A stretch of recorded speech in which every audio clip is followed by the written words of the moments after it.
Hello दोस्तों, स्वागत है एक बार आप सभी का हमारे भारतीय मानचित्र से संबंधित भारतीय मानचित्र की क्लास में। आज हम लोग भारतीय मानचित्र के अंतर्गत हम देखेंगे जो भारत होता है, हमारा भारत देश है। इस भारत देश के अंतर्गत हमारी जो मृदा होती है, कितनी प्रकार की मृदा होती हैं।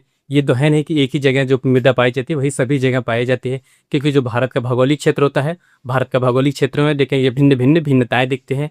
कहीं पे पठार दिखता है, कहीं पे पठार दिखती है, कहीं पे कह सकते हैं ज्वालामुखी क्षेत्र होता है। इस वजह से ऐसे क्षेत्रों में देखा जाए तो वहाँ की मृदाएं जो होती हैं भिन्न भिन्न पाई जाएगी।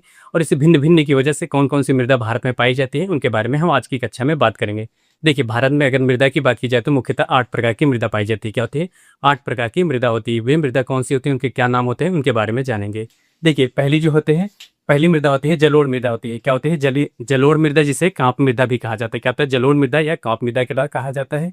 और दूसरी जो होती है काली मृदा या रेगुर मृदा कहा जाती है। क्या होता है? काली मृदा या रेगुर मृदा कहा जाता है। इसी को स्वजुती हुई मृदा भी कहा जाता है।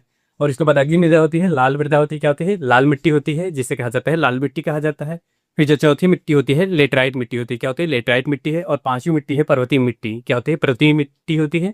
और जो छठी मिट्टी होती है शुष्क मृदा या कह सकते हैं मरुस्थलीय मृदा होती है, जो मरुस्थलीय क्षेत्रों में पाया जाता है, या कह सकते हैं जहाँ पे वर्षा की मात्रा कम होती है उस क्षेत्र में मृदा पाई जाती है।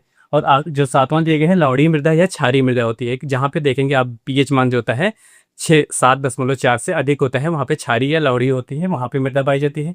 और जो आखिरी मृदा होती है, आठवीं मृदा होती है, वह होती है दलदली मृदा। कौन सी? दलदली क्षेत्रों में जहाँ पाई जाती है। जैसे दलदली मृदा वहाँ पे उपस्थित होता है जहाँ पे बहुत साल पहले वहाँ पे पानी की उपस्थिति रहती थी। वहाँ पे जो भूमि होती है ना ही पूर्णतः ठोस होती है, ना ही पूर्णतः द्रव होती है, वहाँ पे वह दलदली मृदा पाई जाती है। ऐसे ही भारतीय मानचित्र से संबंधित आप हमारे चैनल को लाइक करिए, सब्सक्राइब करिए। मिलते हैं नेक्स्ट वीडियो में।